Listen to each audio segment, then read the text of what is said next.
यहाँ पर आप देखेंगे लिखा हुआ है अपवर्त, समापवर्त तथा लघुत्तम समापवर्त यानी कि लोएस्ट कॉमन मल्टीपल अथवा LCM। तो यहाँ पर अपवर्त आप पढ़ चुके हैं, यानी कि कोई भी संख्या के जो गुणज होते हैं वो उसके अपवर्त कहलाते हैं। जैसे 8 के अपवर्त इस सारणी में दिए हुए हैं 8, 16, 24, 32, 40, 48, 56, 64, 72। इसी प्रकार से 8 में 1, 2, 3, 4, 5 से गुणा करते जाएंगे अगली संख्याओं से, तो जो संख्याएं आएंगी उसके अपवर्त कहलाएंगे। इसी प्रकार 12 के अपवर्त दिए हैं। अब यहाँ पर 8 और 12 के जो अपवर्त लिखे गए हैं, तो यहाँ पे कह रहा है कि 8 और 12 के समापवर्त, मतलब ऐसे अपवर्त जो 8 में भी हों और 12 में भी हों तो वो समापवर्त कहलाते हैं। तो यहाँ पर आप देखते हैं कि पहला समापवर्त कौन सा है, 24। यहाँ पर से अगर देखते हैं कि 8 का पहला अपवर्त 8 है और 12 का पहला अपवर्त 12 है, तो 8 और 12 ये दोनों एक दूसरे में नहीं मिलेंगे। दूसरा देखते हैं कि 8 का अपवर्त 16 है, जो कि यहाँ पर 12 के अपवर्त में नहीं है। तीसरा अपवर्त यहाँ पर 24 है और इसमें 12 वाले में भी देखते हैं 24। तो ये पहला अपवर्त ऐसा है 24 जो 8 में भी है और 12 में भी है, तो ये पहला समापवर्त कहलाएगा। इसी प्रकार दूसरा देखते हैं कि यहाँ पे दिया हुआ है 32, तो 32 12 के अपवर्त में नहीं है। फिर अगला 40 दिया है, 40 12 के अपवर्त में नहीं है। 48 12 के अपवर्त में देखते हैं, तो 48 8 के अपवर्त में भी है और 12 के अपवर्त में भी है, तो दूसरा समापवर्त हो जाएगा 48। इसी प्रकार तीसरा हो जाएगा 72। तो ये जो अपवर्त दोनों संख्याओं में प्राप्त होते हैं ये समापवर्त कहलाते हैं। और इन समापवर्तों में जो सबसे छोटा अपवर्त यानी कि जो सबसे पहला अपवर्त होगा वो सबसे छोटा होगा, वही इनका क्या कहलाएगा, लघुत्तम समापवर्त कहलाएगा। तो किन्हीं संख्याओं का 2 या 3 जो भी संख्याएं दी हों उनका अगर लघुत्तम समापवर्त ज्ञात करना है तो सबसे पहले उन संख्याओं के अपवर्त लिख लेने हैं कुछ, उसके बाद उसमें समापवर्त आपको ढूंढने हैं और जो पहला समापवर्त होगा यानी कि लघुत्तम, वही इनका लघुत्तम समापवर्त यानी कि LCM कहलाएगा। यहाँ पर आप देखते हैं कि दिया है कि 2 या 2 से अधिक दी हुई संख्याओं के सबसे छोटा सम या सारो अपवर्त को दी हुई संख्याओं का लघुत्तम समापवर्त कहते हैं। यहाँ पर आप देखेंगे दिया है कि अभाज्य गुणनखंडों द्वारा लघुत्तम समापवर्त ज्ञात करना, यानी कि जो संख्याएं दी हों उनके अभाज्य गुणनखंड करके लासा कैसे ज्ञात करते हैं। तो जैसे उदाहरण लेकर के 16 और 24 का लिया गया है, तो यहाँ पर 16 के गुणनखंड 2 गुणे 2 गुणे 2 गुणे 2 मतलब 4 बार 2 लिखा गया है, और 24 के गुणनखंड में 2 बार 2 आता है, 3 बार 2 आता है और 1 बार 3 आता है। अब इनके गुणनखंड हो गए, तो अब लासा कैसे ज्ञात करना है। तो यहाँ पर आप देखेंगे कि 2 अधिकतम बार इसमें आया है, इसमें 4 बार, और 2 यहाँ पर आया है 3 बार।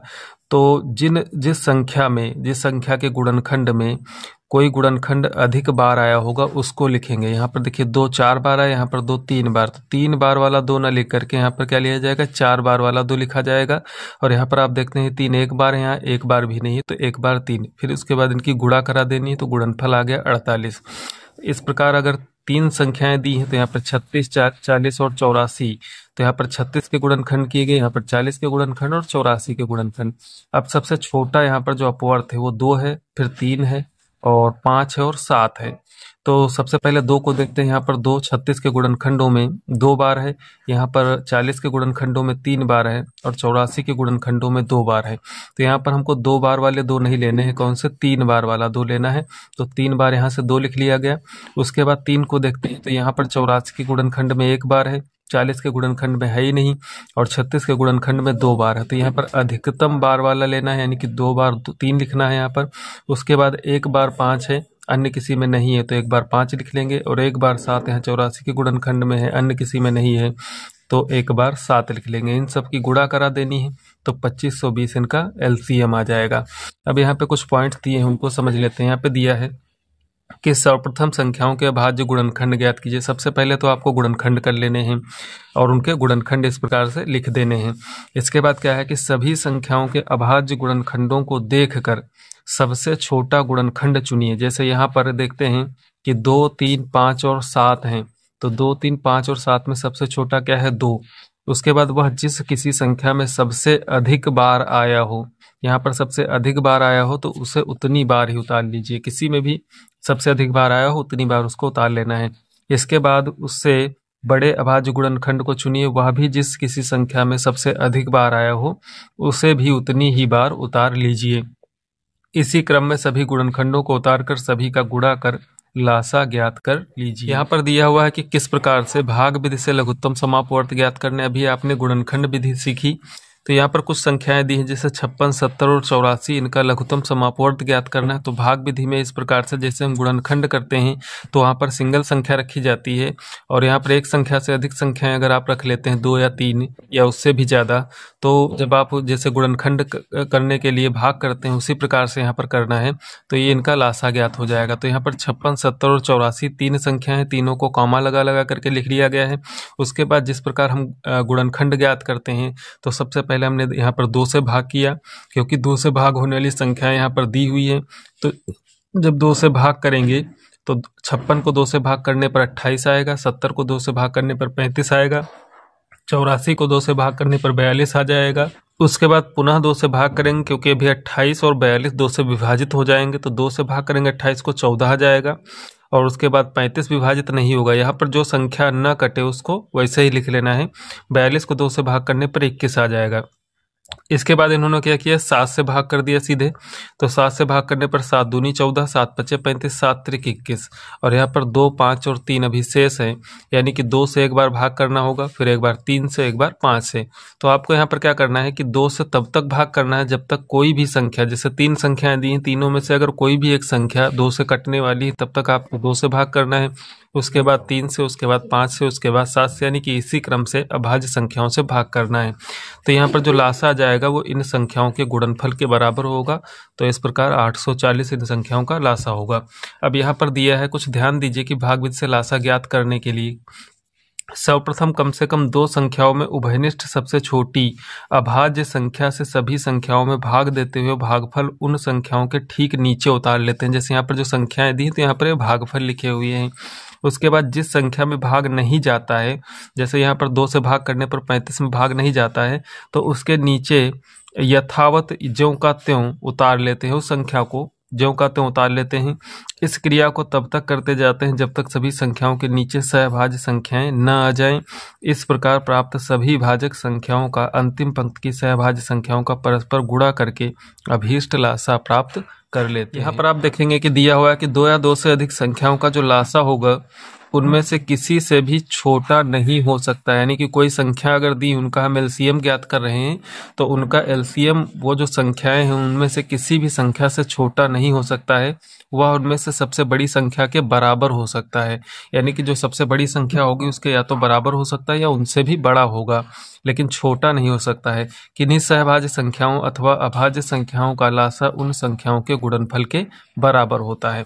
अब यहाँ पर देखते हैं कि अभ्यास 10D लिखी हुई है, तो यहाँ पे प्रश्नवाचक चिन्ह में उचित संख्या भरिए। पहला प्रश्न है प्रश्नवाचक चिन्ह में उचित संख्या भरिए। तो यहाँ पर देखेंगे कि क्या लिखा हुआ है, 6, 18, 18 ये 3 संख्याएं दी हुई हैं। उसके बाद 11, 77, 7 ये लिखा हुआ है, और 14 फिर यहाँ पे प्रश्नवाचक चिन्ह है, और यहाँ पर 21 लिखा हुआ है। आपको ऑप्शन दिए हैं 34, 42, 24 और 28 का। तो यहाँ पर देखते हैं कि अगर जो बाहर बाहर की संख्याएं हैं जैसे 6 और 18, तो 6 और 18 का एलसीएम कितना होगा, 18 हो जाएगा। इसी प्रकार 11 और 7 का जो एलसीएम होगा वो 77 हो जाएगा। तो यहाँ पर भी जो 14 और 21 लिखा हुआ है, इन दोनों का जो एलसीएम होगा वही यहाँ पर जो क्वेश्चन मार्क है प्रश्न चिन्ह, तो इसमें भरा जाएगा।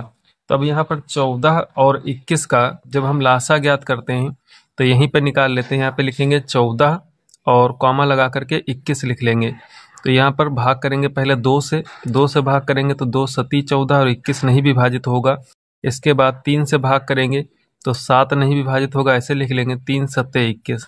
तो यहाँ पर 2 तिया 6, 6 सत्ते कितना हो जाएगा 42। तो 14 और 21 का जब आप लासा ज्ञात करेंगे तो कितना आ जाएगा 42। तो यहाँ पर जो खा नंबर में ऑप्शन दिया है 42 इसका सही उत्तर हो जाएगा। इसके बाद प्रश्न नंबर 2 में है कि निम्नांकित संख्या युग्मों के ऐसे समापवर्त ज्ञात कीजिए जिनका मान 80 से कम हो। अब यहाँ पर जैसे 9 और 15 लिखा हुआ है, तो 9 के आपको अपवर्त लिखने हैं और 15 के अपवर्त लिखने हैं, और फिर उनमें समापवर्त ऐसे लिखने हैं जो 80 से कम हो। तो पहला खंड जो दिया है 9 और 15, इनके समापवर्त लिखते हैं, और फिर उनके समापवर्त 80 से कम जो है उनको ज्ञात करते हैं। यहाँ पर जो संख्याएं दी हैं जैसे 9 और 15, तो इनमें जो 9 के अपवर्त हैं और 15 के अपवर्त हैं वो आपको लिख लेने हैं। तो यहाँ पर हमने 9, 18, 27, 36, 45, 54, 63, 72, 81 और डैश डैश मतलब कुछ अपवर्त लिख लिए 9 के और कुछ 15 के अपवर्त लिख लिए हैं। अब यहाँ पर देखना है कि 9 और 15 के समापवर्त जो 80 से कम हो, यानी कि ऐसे अपवर्त यहाँ पर लिखने हैं जो 80 से कम हो। तो यहाँ पर देखते हैं कि कौन सा पहला अपवर्त 9 और 15 में है जो दोनों में समान है। तो यहाँ पर 9 का पहला अपवर्त है 9, फिर 18, 27, 36, 45। यहाँ पर 15 में देखते हैं 15, 30, 45। तो यहाँ पे 9 में अपवर्त में 45 और 15 के अपवर्त में 45, ये पहला अपवर्त ऐसा होगा जो दोनों में है। तो ये और 80 से कम भी है। तो पहला अपवर्त यहाँ पर हो जाएगा 45 लिख लेना है, कॉमा। दूसरा अपवर्त देखते हैं कि 54, 63, 72, यहाँ पे 60, 75 और 90 है, यहाँ पे 105 है। तो यहाँ पर जो आगे 81 दिया हुआ है, तो देखेंगे कि 45 के बाद जो 90 आएगा इसमें, तो वो दूसरा समापवर्त कहलाएगा। लेकिन जो 90 है वो 80 से क्या है, ज़्यादा हो जाएगा। तो यहाँ पर हमको 80 से कम लिखने हैं। तो इसमें केवल और केवल एक ही अपवर्त ऐसा है जो 9 और 15 का समापवर्त भी है और 80 से कम भी है। इसके बाद दूसरे पार्ट में जो दी है संख्या 6 के अपवर्त और 10 के अपवर्त हैं। तो 6 के अपवर्त हमने कुछ लिख लिए हैं यहाँ पर, और 10 के भी अपवर्त कुछ लिख लिए हैं। अब यहाँ पर ऐसे समापवर्त लिखने हैं जो 80 से कम हो।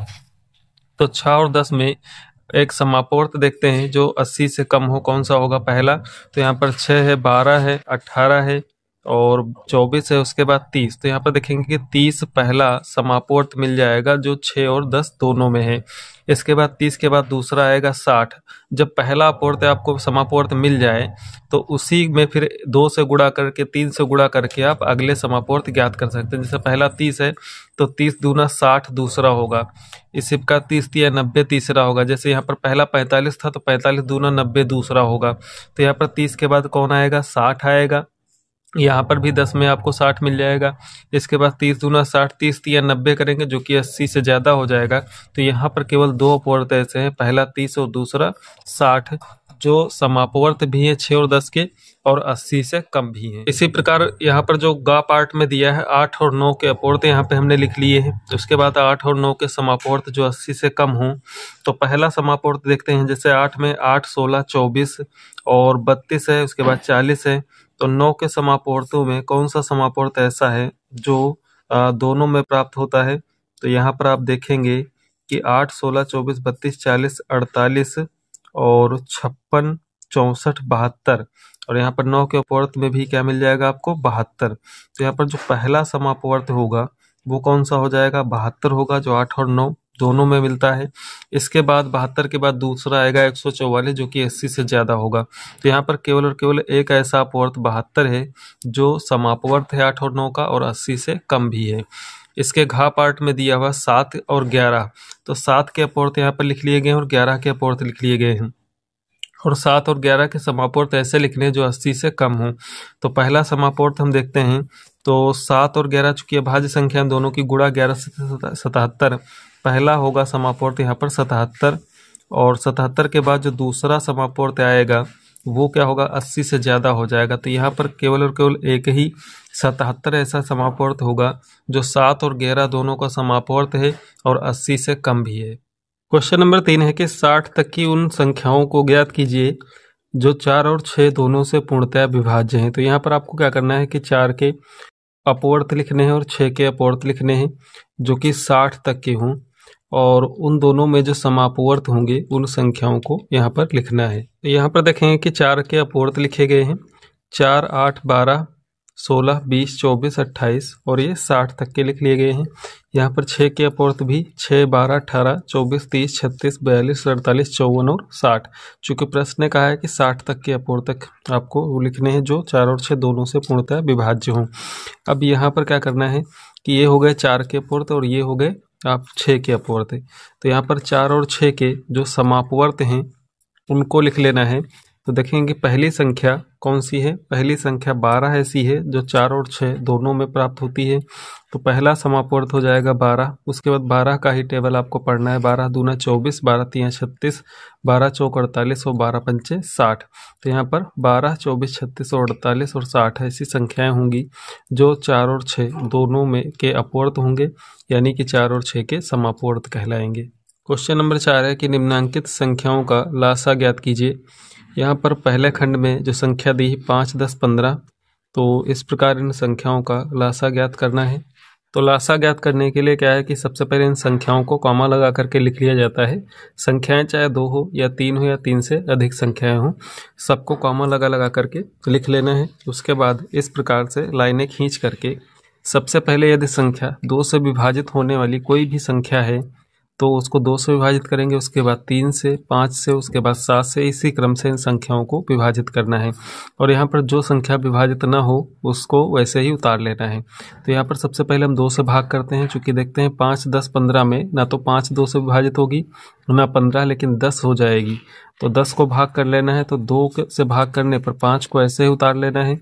उसके बाद 10 को जब 2 से भाग करेंगे तो भागफल 5 आएगा, और 15 को भी ऐसे उतार लेना है। उसके बाद 3 से भाग करेंगे तो 5 को ऐसे उतार लेंगे, इस वाले 5 को भी ऐसे उतार लेंगे, लेकिन 15 में 3 से भाग लग जाएगा तो 3 पचे 15 होता है, तो यहाँ पर 5 लिख लेना है। अब देखें कि यहाँ पर 5, 5, 5 है, तो ये प्रत्येक संख्या 5 से क्या होगी, विभाजित हो जाएगी एक बार में। तो यहाँ पर जो संख्याएं आई हैं 2, 3, 5, तो इनकी गुणा करके लिख लेनी है। 2 तियां 6 पंचे 30।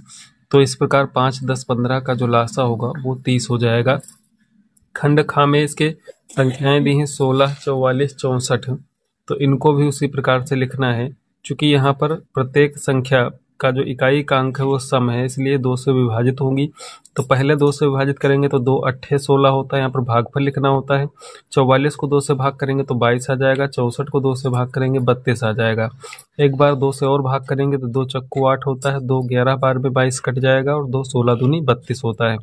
इसके बाद पुनः 2 से करेंगे तो 2 दूना 4 हो जाएगा। 11 नहीं विभाजित होगा, ऐसे लिख लेंगे। 16 को 2 से भाग करेंगे तो 8 आ जाएगा। फिर एक बार 2 से भाग करेंगे तो 2 1 कम 2, यहाँ पर 1 आ गया। यहाँ पर 11 ऐसे उतार लेंगे, और यहाँ पर 2 चक्कू 8।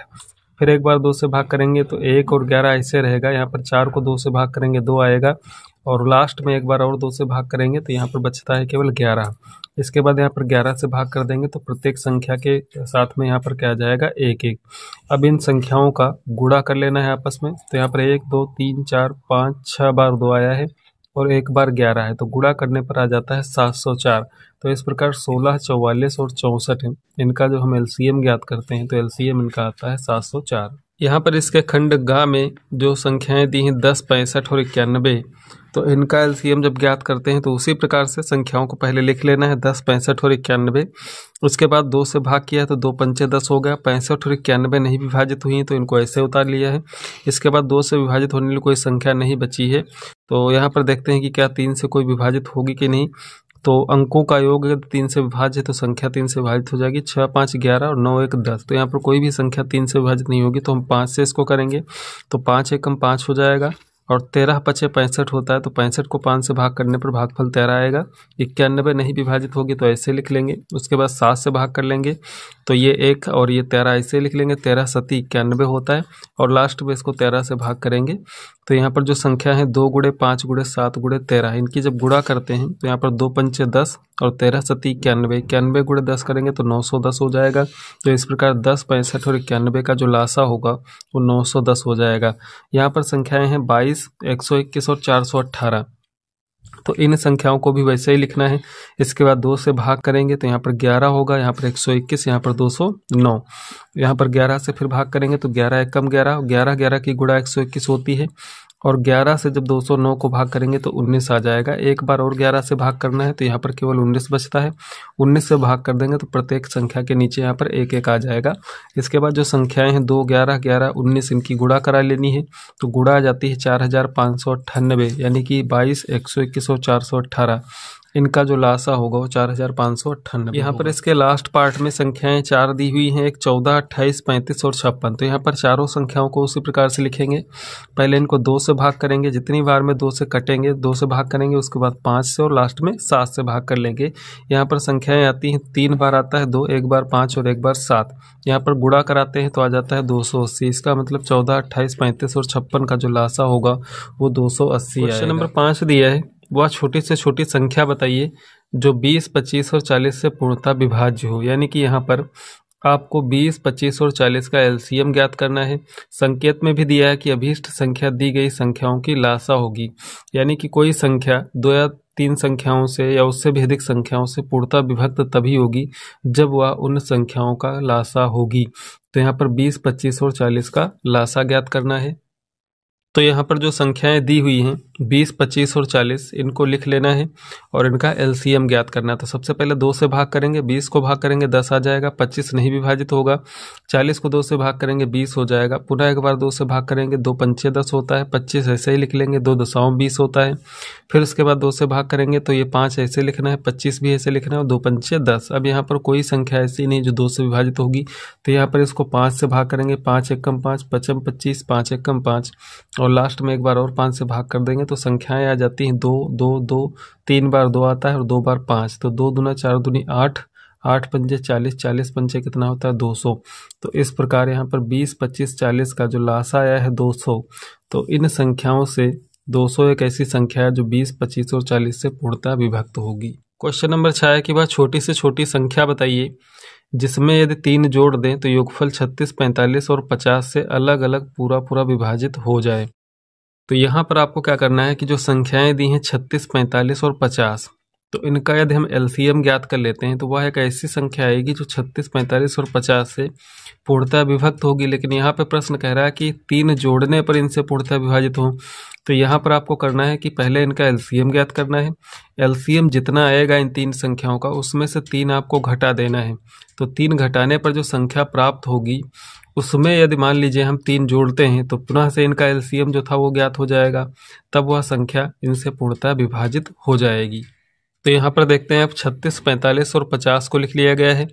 इसके बाद इनको 2 से भाग किया गया है 2 बार और 2 बार यहाँ पर 3 से भाग किया गया है और 2 बार यहाँ पर 5 से भाग किया गया है, तब जा करके ये संख्याएं आई हैं। तो यहाँ पर जब लासा इनका ज्ञात किया गया है तो 2 बार 2, 2 बार 3 और 2 बार 5, इनकी जब गुणा हुई तो संख्या आ गई 900। तो यानी कि जो 36, 45 और 50 है इनका लासा 900 होगा। यदि 900 को हम 36 से भाग करते हैं तो पूर्णतः विभाजित हो जाएगा, 45 से भाग करते हैं और 50 से भाग करते हैं तो ये 900 ऐसी संख्या है जो इन संख्याओं से भाग करने पर पूर्णतः विभाजित हो जाएगा।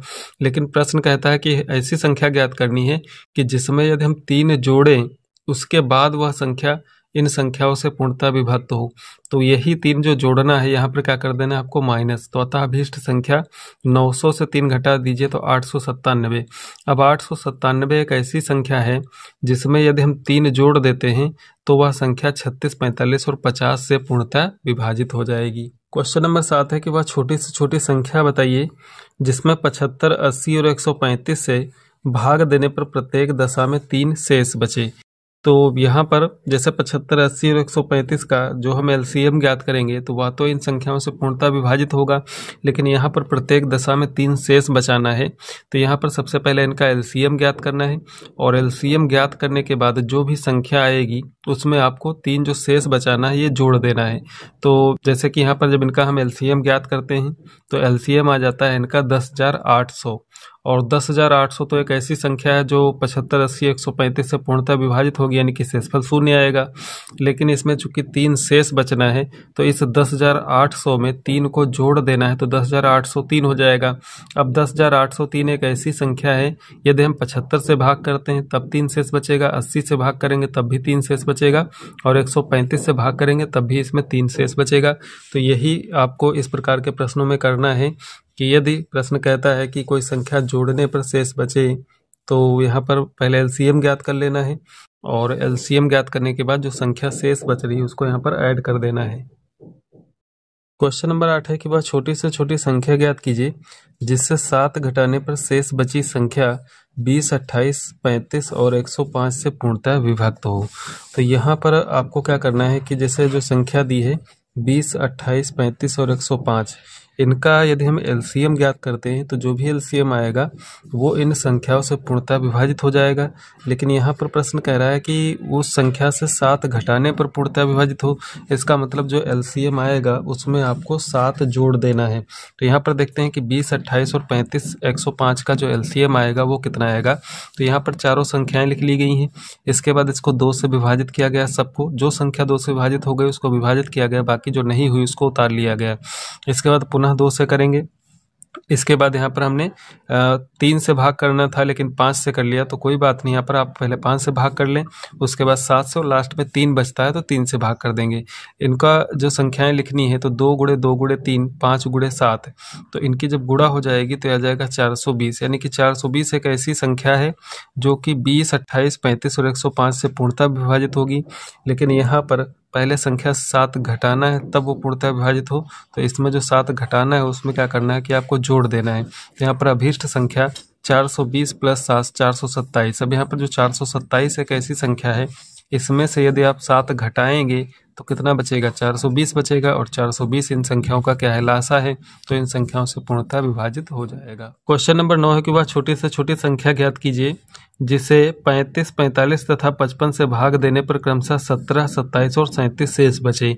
तो यहाँ पर आप देखते हैं कि प्रश्न के हिसाब से यदि हम उस संख्या को 35 से भाग करते हैं तो 17 शेष बचना चाहिए, अगर 45 से भाग करते हैं तो 27 शेष बचना चाहिए, और 55 से यदि भाग करते हैं तो 37 शेष बचना चाहिए। तो यहाँ पर आप देखते हैं कि 35 और 17 का जो डिफरेंस है वो कितना है, 18, और 45 और 27 का जो डिफरेंस है वो भी 18 है, 55 और 37 का डिफरेंस वो भी कितना है, 18 है। तो यहाँ पर यदि इनका अंतर, प्रत्येक संख्याओं का जो शेष बच रहा है अगर समान है तो इनका जो संख्या होगी वो क्या होगी। तो संकेत में दिया हुआ है कि ध्यान दें, प्रत्येक भाजक और उसके शेषफल में अंतर समान कितना है, 18 है। अतः अभीष्ट संख्या क्या होगी, जो लासा होगा उसमें से आपको 18 माइनस कर देना होगा। तो सबसे पहले यहाँ पर 35, 45 और 55 का लासा ज्ञात कर लेना है, और जितना लासा आएगा उसमें से ये 18 जो अंतर है ये माइनस कर देना होगा। तो अभीष्ट संख्या वही हो जाएगी कि उससे फिर यदि 35, 45 और 55 से उस संख्या को भाग करेंगे तो क्रमशः 17, 27 और 37 शेष बचेंगे। तो यहाँ पर संख्याएं लिख ली गई हैं 35, 45 और 55। इनका लासा ज्ञात किया गया है, पहले 3 से भाग किया गया तो 35 नहीं कटा, 45 को 3 से भाग करने पर 15 बार में विभाजित हो जाएगा, 55 ऐसे लिख लिया गया। उसके बाद 3 से एक बार और भाग करेंगे तो 15, 3 पचे 15 हो जाएगा। फिर यहाँ पर 5 से भाग करेंगे तो 5 सत्ते 35 होता है, 5 एक कम 5, और 5 11 बार में ये विभाजित होगा। उसके बाद 7 से, और फिर इसको 11 से भाग करके जो संख्याएं यही 3 गुणे 3 गुणे 5 गुणे 7 गुणे 11, तो यहाँ पर इनकी गुणा कराई गई तो 3465 इनका गुणनफल आया। इसके बाद चूंकि प्रश्न के अनुसार अभीष्ट संख्या जो ज्ञात करनी है तो इनके लासा में से 18 माइनस कर देना है। तो 3465 से 18 माइनस करने पर आ जाता है 3447। तो यही 3447 एक ऐसी संख्या है कि जिसको यदि 35 से भाग किया जाता है तो ये शेषफल बचाएगी 17, और 45 से भाग करने पर 27, और 55 से भाग करने पर 37 शेष बचाएगी।